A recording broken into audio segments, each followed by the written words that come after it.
43 August மாதம் 12ஆம் தேதி மத்தேயு 10ஆம் அதிகாரம் 7 முதல் 13 வரை.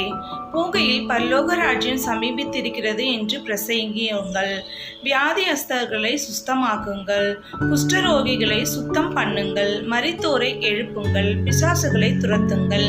இலவசமாய் பெற்றீர்கள், இலவசமாய் கொடுங்கள். உங்கள் கட்சிகளில் பொன்னையாவது வெள்ளியையாவது செம்மையாவது வழிக்காக பையையாவது 2 அங்கிகளையாவது பாதரட்சைகளையாவது தடியையாவது தேடி வைக்க வேண்டாம். வேலையால் தன் ஆகாரத்திற்கு பாத்திரனாய் இருக்கிறான். எந்த ஒரு பட்டணத்திலாவது கிராமத்திலாவது பிரவேசிக்கும் பொழுது அதில் பாத்திரமானவன் யார் என்று விசாரித்து நீங்கள் புறப்படும் அளவும் அவனிடத்தில் தங்கியிருங்கள். ஒரு வீட்டுக்குள் பிரவேசிக்கும் பொழுது அதை வாழ்த்துங்கள். அந்த வீடு பாத்திரமாய் இருந்தால் நீங்கள் கூறிய சமாதானம் அவர்கள் மேல் வரக்கடவது. அபாத்திரமாய் இருந்தால் நீங்கள் கூறிய சமாதானம் உங்களிடத்திற்கு திரும்ப கடவது. ஆமீன்.